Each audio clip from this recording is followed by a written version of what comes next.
balloon animals and I don't do magic, so I'm sorry. I'm behind the 8 ball already. Uh, but I do sell some really good beer. I'm the regional sales manager for Two Brothers Brewing Company. I was originally born in Quincy, Illinois, and raised there. Does anyone know where Quincy is? Yeah, about 2 hours north of here, right on the river. Very boring, but spent a lot of time down here in St. Louis. I went to school actually over at SIU Edwardsville. So spent some time in college over there, lived there for about 5 or 6 years. Got my bachelor's degree, but then stuck around for a couple years after that, worked at a hotel.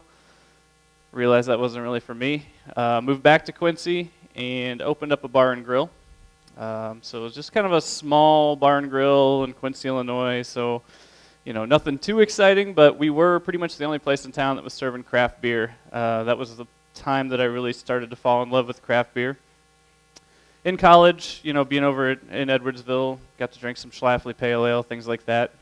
I went to school a while ago, so there wasn't all these awesome breweries that you guys have now in St. Louis. Back in the day, Schlafly was pretty much the St. Louis brewery.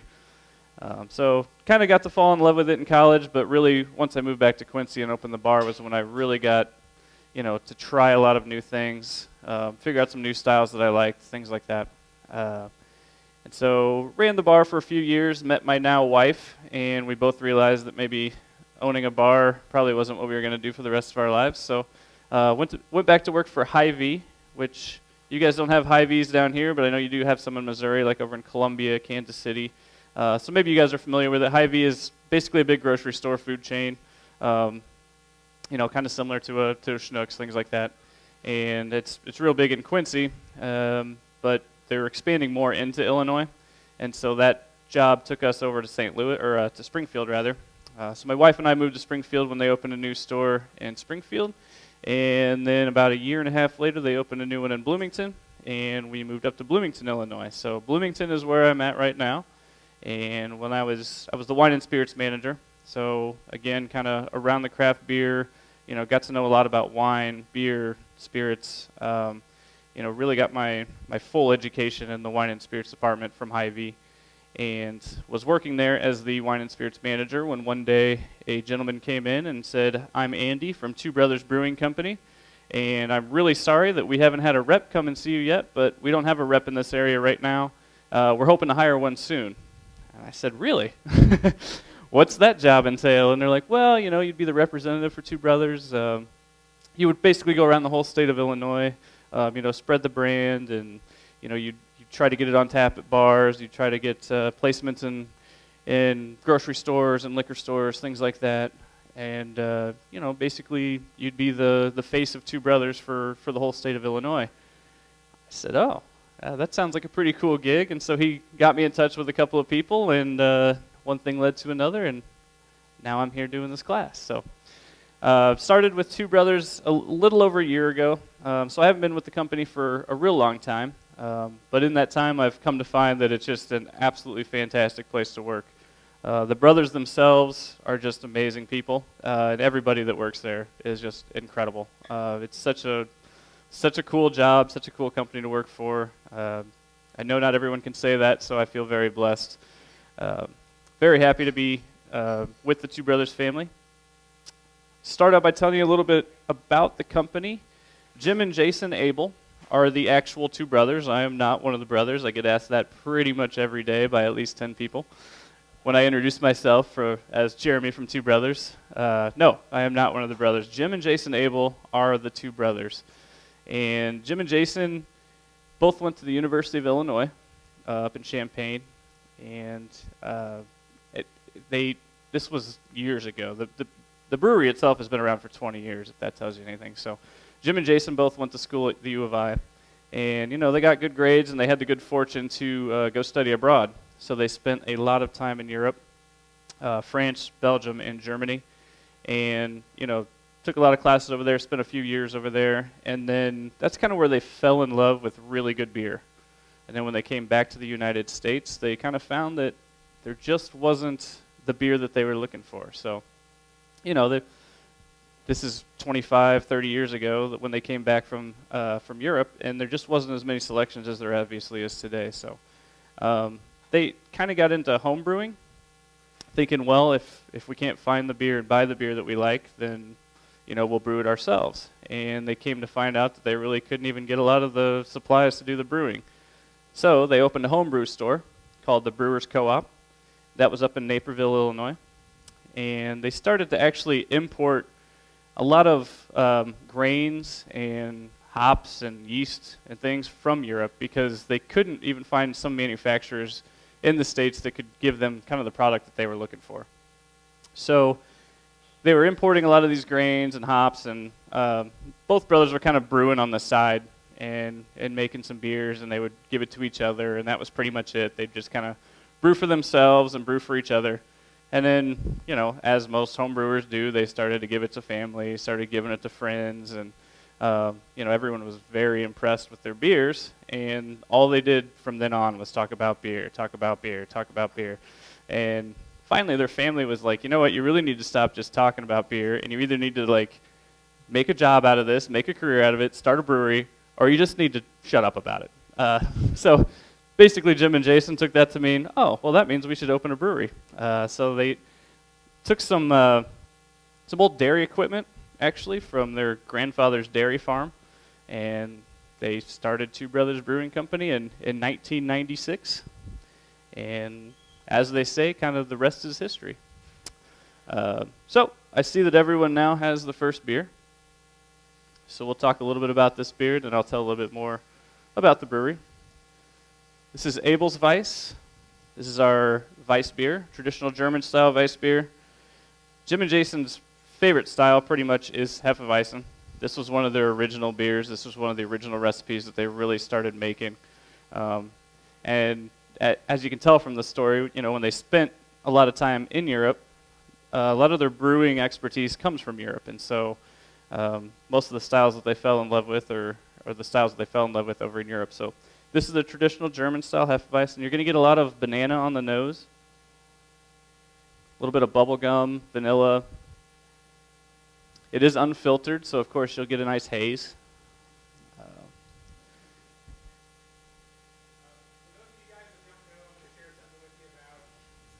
It's a nice, light, easy drinking, creamy style of beer. Again, on the palate, you get a little bit of that banana. It's not near as much as you get on the nose, I don't think. I mean, it's definitely there, but it's not as prevalent. It's just a nice, light, easy drinking. And of course, that flavor actually comes from the yeast. There's of course not banana brewed into there, but being an unfiltered wheat, you're getting a lot of that banana, bubblegum, vanilla flavor from the yeast.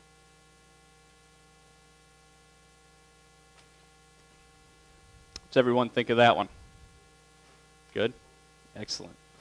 This is, I believe, our most awarded beer. I'll tell a story here in just a little bit about the next beer, but I believe this is our most awarded beer as far as World Beer Cups, Great American Beer Fest. This is a nice traditional German-style Weiss beer, and as far as American-made ones, there's just not a ton of really good examples out there, and so this one consistently tends to win in that category for American Weiss beers. Yeah, it does still come in 16-ounce cans, but only for a short time. I believe at the beginning of the year we're going to go to a 6-pack of 12-ounce cans across the board, because that's what we already do, like the Outlaw and the Sidekick. Those beers already come in the 6-pack. So Ebel's Weiss will be going to a 6-pack can, but it's also in 6-pack bottles. Of course, you'll find it on tap right here. So Jim and Jason, like I said, they fell in love with beer when they were in Europe. When they came back, there wasn't as many styles here. So they started their brewery in 1996. As far as Illinois craft brewing goes, that's a pretty long time ago. We'll celebrate our 20th anniversary actually in February. We consider 2 different anniversaries. So November of 1996 is when they basically started brewing their first batch of beer. February 1997 is when they sold their first keg of beer, and that keg happened to be Ebel's Weiss. Like I said, hefeweizen has always been, the brothers' favorite style, and so that was the first one that they made. That was the first one that they marketed, and they sold their first keg of Ebel's Weiss in February 1997. So that's when that's where we commemorate our anniversary. So 20 years will be February of next year. So I'm sure they're going to throw a huge party because they're really good at throwing huge parties. It's always a good time to go up to the brewery. The brewery itself is actually located in Warrenville, Illinois. So Jim and Jason are kind of from the Naperville area. The brewery is in Warrenville. And if you're going there to try to find it, definitely use your GPS because it's a little off the beaten path. Well, it's not really off the beaten path. I mean, you're in the suburbs of Chicago. It's not like you're out in the middle of nowhere. But finding the brewery is a little bit difficult. It's kind of in an industrial park. It's tucked away, kind of an unassuming sign. But it's a fantastic place to go visit. If you're ever up in that area, I definitely recommend stopping by. The tap house is the restaurant that they've got there. You can take a tour of the actual brewery. And then there's a tap house, and the food there is just incredible. They hire, world-class chefs to come up with these menus that are changing all the time. And of course, they always have to do with either beer is in the recipes, or they're kind of meant to pair well with the different beers and things like that. So definitely, if you're in the Warrenville area, check out the brewery. And if you're ever in Aurora, we actually bought the place called it used to be called Walter Payton's Roundhouse. It was owned by Walter Payton, and it's actually an old roundhouse where trains would turn around. So it's just a massive building. It's like, I forget how many square feet it is, but it's absolutely huge. The Walter Payton Foundation is who sold it to us, and it had a restaurant in there. And we've kind of gone through and renovated it. So now there's places where people have weddings. There's a nice courtyard in the middle. People have gotten married out there, and then they have their reception in some of our reception halls. You can have meetings there. There's again a very nice restaurant with just fantastic food, and we've actually started to roast our own coffee in the last few years. So Two Brothers Roasted Coffee has not quite made it this far south yet. It hasn't made it outside of the Chicago area because the demand for it there has been so good that they can't really even keep up with it there. So eventually it will be spreading out to probably the same footprint that the beer is sold, but the coffee is absolutely fantastic. If you're a coffee drinker, definitely stop by and get some. But that's where we do some of the roasting of the coffee, is at the Roundhouse. We also brew small batches of beer there as like test batches for new products, or sometimes just a draft-only product that they do, at the Roundhouse or at the Tap House. So both very cool places to visit. Yes.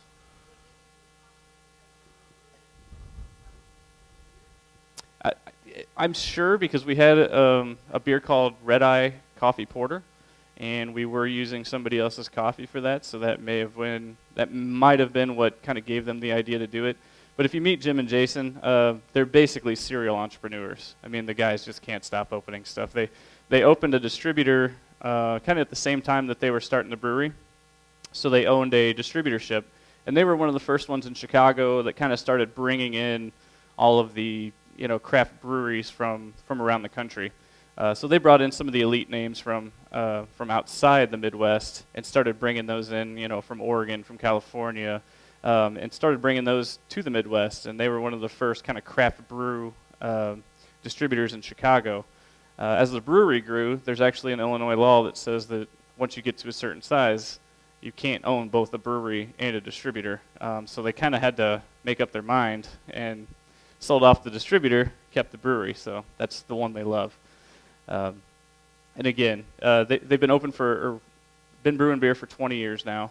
And anytime that I go to the brewery, Jim or Jason or both is there. And they're not only there, but they're actually out there. They're working in the brewery. They're working on the packaging line, the canning line. They're hanging out in the tap house.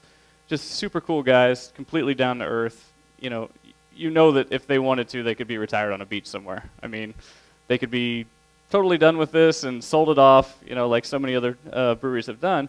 But they love what they do. They show up to work every day. They're still at the brewery. Like I said, pretty much every day you'll run into those guys. So very cool company to work for. Again, they're just the most laid-back, down-to-earth guys that you could ever really hope to meet. But so as far as size goes, Two Brothers last year did about 50,000 barrels of beer. So not huge, but a lot bigger than a lot of people think. When they come up to the brewery, they're always very impressed with the size. They're also impressed with the technology that we have at the brewery. A lot of people think that we're just made in a shed somewhere in Illinois, but we've actually got a very nice facility up there. And again, 50,000 barrels of beer last year. This year, we'll probably hit about 55,000 barrels. So a nice growth, especially with the the competition that comes around on a daily basis. Last I heard, there's actually a new brewery every 1.9 days, which is absolutely awesome. That's incredible, especially for craft beer lovers like everyone here. Certainly, it makes my job a little bit more difficult because there's only so much shelf space. There's only so many tap handles. So it's a very difficult time to be in craft beer, but it's also a great time to be in craft beer. There's so many new things happening. There's so many new innovations coming around, new styles, things like that. So it's absolutely a fantastic time, and wouldn't trade it for anything. Does anyone have any questions so far about the particular beers or the brewery or anything else? No? Yeah, I mean it's certainly we have a big chunk because we've been there, one of the longest. Matter of fact, I believe we are the oldest family-owned brewery in Illinois now, and the oldest independently owned since Goose Island has kind of sold out. But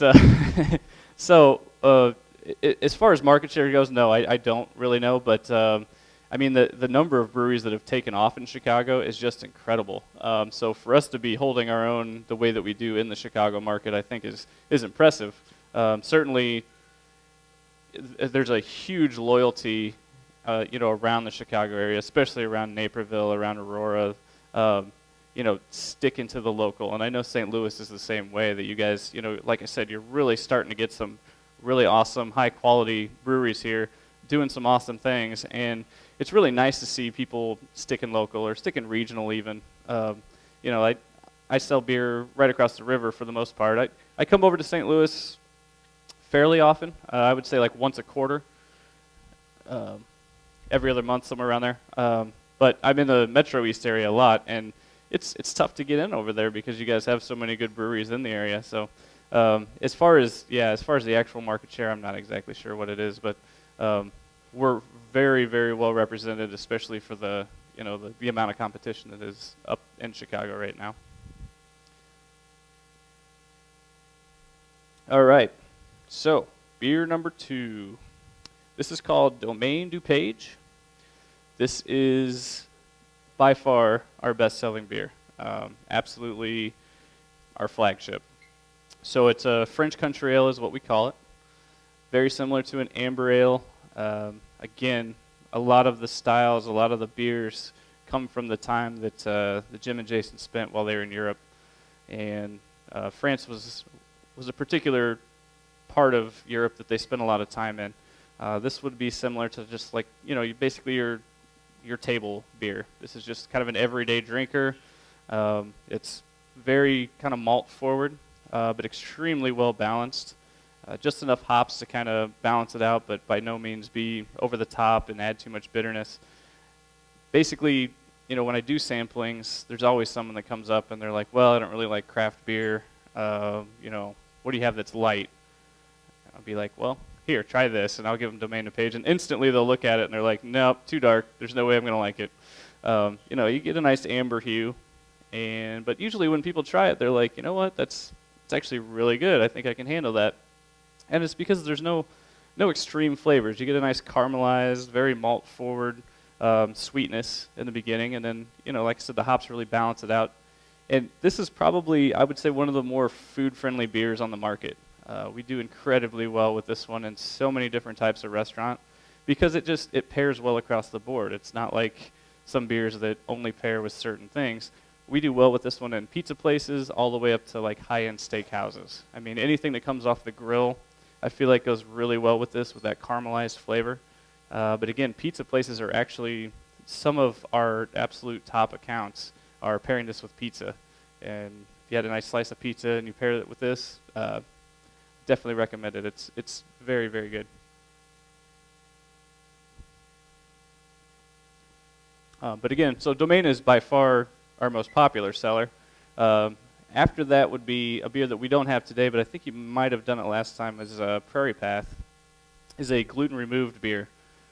So for those not real familiar with the gluten-removed ones, it's actually brewed just like a normal beer with normal beer ingredients. And in the end, we introduce an enzyme that's actually a clarifier but it actually takes the gluten out of the beer.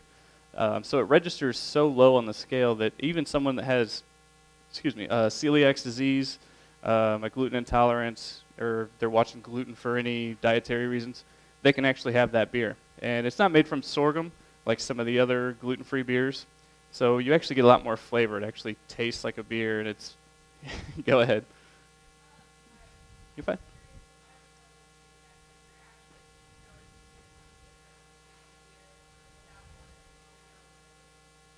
As far as the amount of, it's some of the ones that are made with like sorghum and some of those other non-grains definitely have almost like a syrupy. There's definitely an off flavor. Ours Prairie Path happens to be a golden ale, and I mean if you weren't told that it's gluten free, I don't think you would ever know the difference, or that it's gluten removed. Again, we can't call it gluten free because for one, it's made in a brewery where there's gluten everywhere. And two, it had gluten in it to begin with, and then we pull the gluten out in the very end. So there are some of those. Unfortunately, like the ones that are, it seems like the sorghum ones are the worst. That kind of have that off flavor that just it doesn't really taste like beer. But this one actually tastes like a true beer. And there's a lot more of them on the market now. So that's good to see because there are a lot of people that are going towards that, even if it's not because they have celiac disease, but for trend diets or dietary reasons, they've decided to go that way. So Prairie Path has actually become our number 2 selling beer, which is great.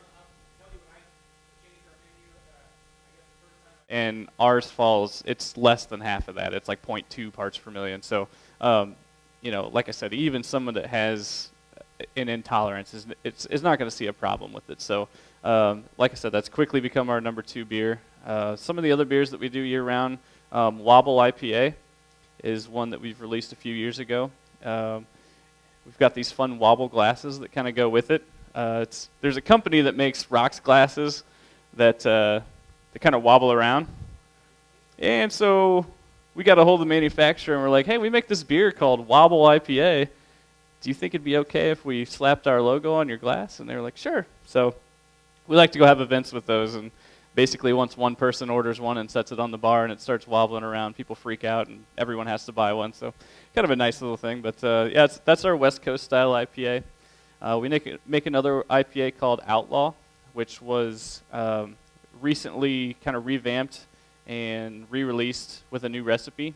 We were having some trouble getting a hold of mass quantities of some of the hops that were in there.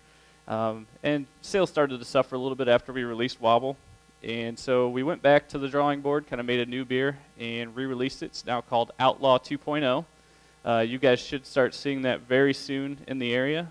If you haven't already, I don't think that our distributor down here has gotten it yet, but they should get it in the next couple of weeks. I was hoping that I could bring some samples down today, but we didn't have any up in Bloomington either. So Outlaw 2.0 is our newest IPA. The original recipe was very, very, very malty. So as far as IPAs, it kind of turned people off if they were really hardcore IPA drinkers. But when you were doing samplings and someone said, oh, no, I don't want to try that, it's an IPA, then you'd be like, oh, well, give it a try anyway, you might like it. So a lot of non-IPA drinkers actually liked it better than the hardcore IPA drinkers. But it was still an IPA. It was more of a classic, traditional, like English-style IPA. It was very malt-forward, and then the hops kind of kicked in on the back end. So the new release is basically more like a traditional IPA. So you'll get the hops kind of all the way through it. Then we have a pretty nice selection of seasonal beers. Our first one that comes out every year is Monarch, and that is again a Belgian style wit. So it goes back to their really loving wheat beers and really kind of going back to their European roots. So Monarch releases kind of in the early spring and kind of goes through early summertime. Just that time when the weather's starting to change and you're looking for that lighter style of beer is when Monarch comes out. We just released a new beer last year called Beer de Mars, and it's called a Breader Day actually is the name of the beer, but it's a Beer de Mars, which is a style that not a ton of people do, but there's a few people that a few breweries that are starting to make it, and it's kind of so it's pitched with half ale yeast and then half Brett. So it's kind of like a half sour. Sours are becoming very popular, of course, and this one is almost like an entry into the sour realm. And it's just a great summertime beer. You get a little bit of like a lemon, lemon rind kind of citrusy flavor from it, and just the right amount of tart. Like it's not over the top tart. And then after that comes Atom Smasher, which is our Oktoberfest, which you guys have got a little bit left in the market. I saw today. I was around at some of the Schnuck stores. But as far as Oktoberfest go, this one is a barrel aged, so it actually spends some time in oak, and it really it adds a little bit of flavor, but it's more about making it more subtle. So the flavors actually become a little bit more subtle on that one, and are a little bit more true to a German style Oktoberfest versus some of the American ones are just super over the top, with the malt and the biscuit, but just a really nice flavor from that one. And then Northwind will be the next one coming around soon. That is our Imperial Stout. And it's a little bit on the sweeter side as far as stouts go. You get a little bit of chocolate in that and some nice coffee. But it is an Imperial, 9.1%, and but it has some amazing flavor. Did you have a question? Yeah.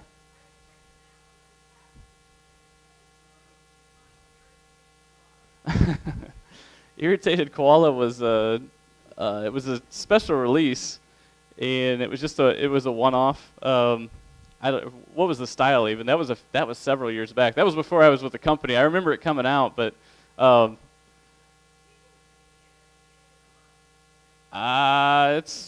it's an old one, yeah. Yeah. I got you. No, I don't know the story of the name, but it was a one-off that they did, and it was several years ago.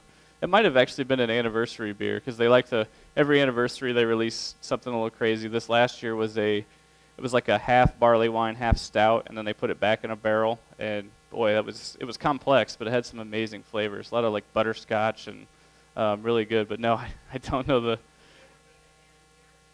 I doubt it, unfortunately. A lot of those special releases just don't make it out of the Chicago market. They don't even, like I said, I cover basically the whole state of Illinois except for Chicago and the suburbs. Like we have a whole sales team, of course, just in our home market. But I cover the rest of the state, and I have trouble even getting the special releases out of there, much less getting them into Missouri with the packaging. Unfortunately, we could have a whole class on just the getting packages approved in Missouri. Is kind of like pulling teeth. So unfortunately, some of our special release beers don't make it down to you guys. I wish they did, but all right, what are we on to? Is this it is heavy-handed? Okay.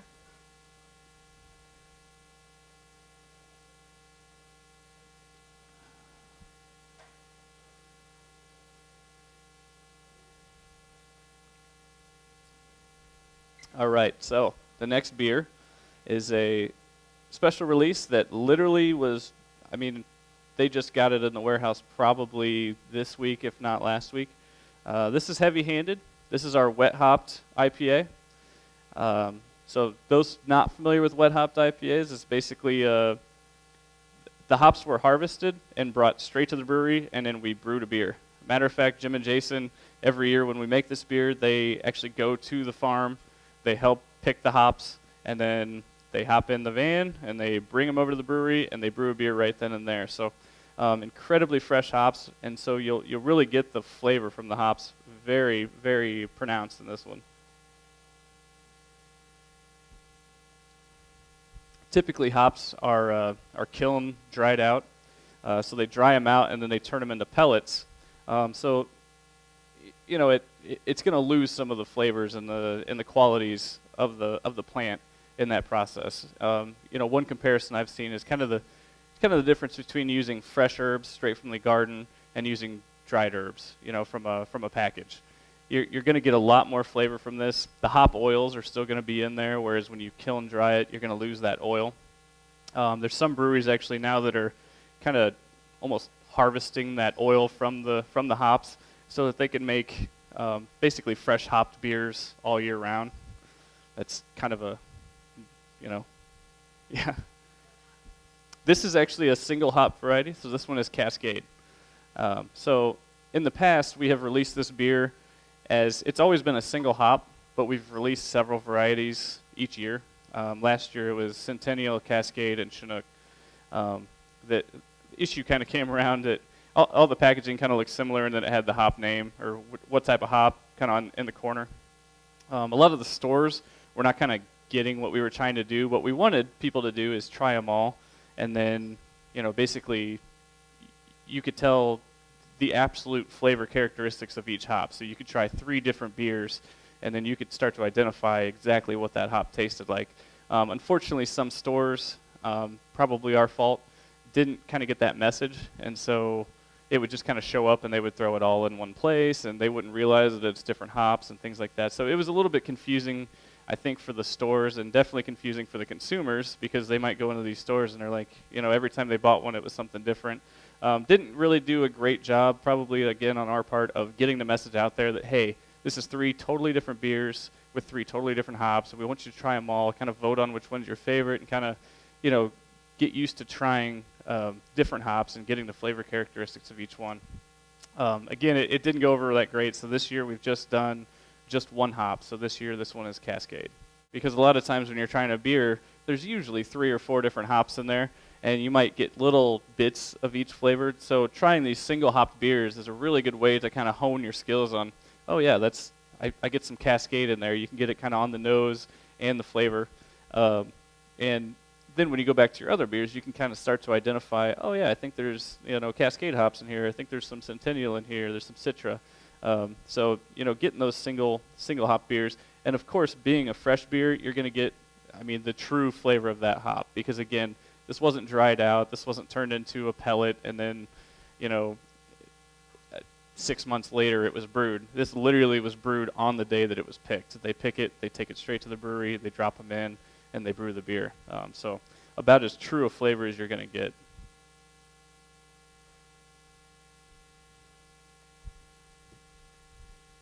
Any questions? Yep.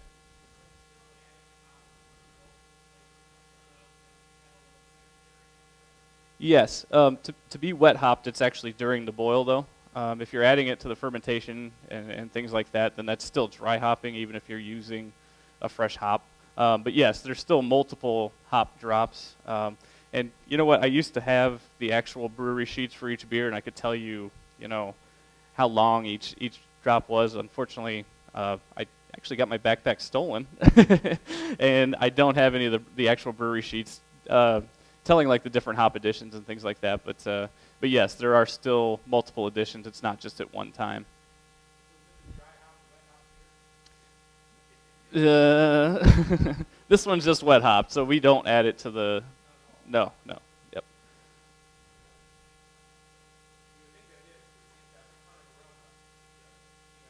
Right, where it's very, very late. Yeah.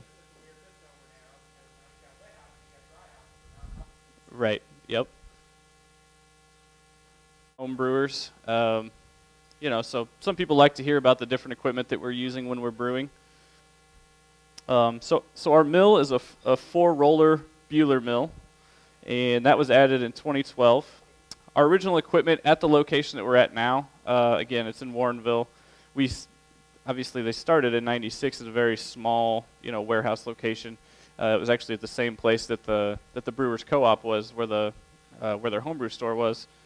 But we started at this new location it was just the mash mixer, the lauter tun, and the kettle. So the mash mixer is 2,056 gallons. So, as I said, we're not a huge brewery, but we're bigger than a lot of people would think. So 2,056 gallons on the mash mixer. The lauter tun can hold 3,540 gallons, and then the kettle can actually hold 3,085 gallons. All of that was at this new location, which we started in 2007, is when the brewery started. Since you guys all have your beer, we'll talk about that real quick. Excuse me. So this one is Hopcentric. This is another special release by us. So the first 2 beers you guys had are year-round.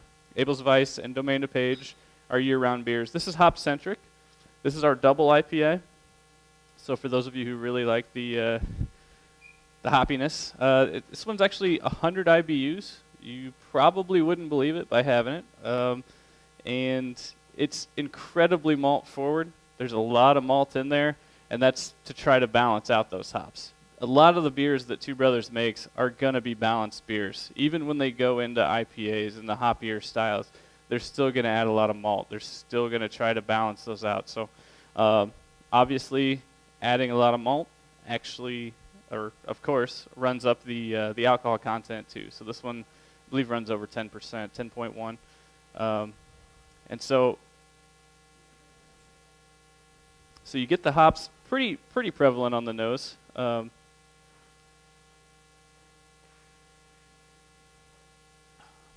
But again, the malt is what really comes through on the front end. You do get that nice lingering bitterness on the back from the massive addition of hops that they do put in there. This has Columbus and Amarillo hops in it. So again, another flavor profile you can kind of add. You do get some of that. A lot more on this one. You're getting the bitterness from the hops, a little bit more from the than the. Again, you get the aroma, but the flavor isn't as prevalent. It's more the malt that you're getting on the flavor, on the front end at least.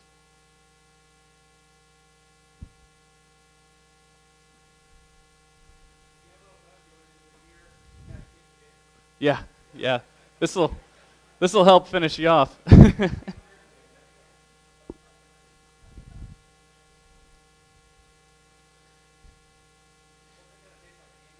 Yeah, it's those.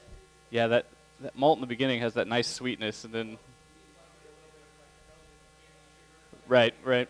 Yeah, we actually use some Thai palm sugar, and another one of our year-round beers is Cain and Ebel. They put some Thai palm sugar in that, adds that nice sweetness, that kind of candy flavor in the beginning. This one actually doesn't have the sugar added, but it definitely gets that nice kind of candy sweetness on the front end.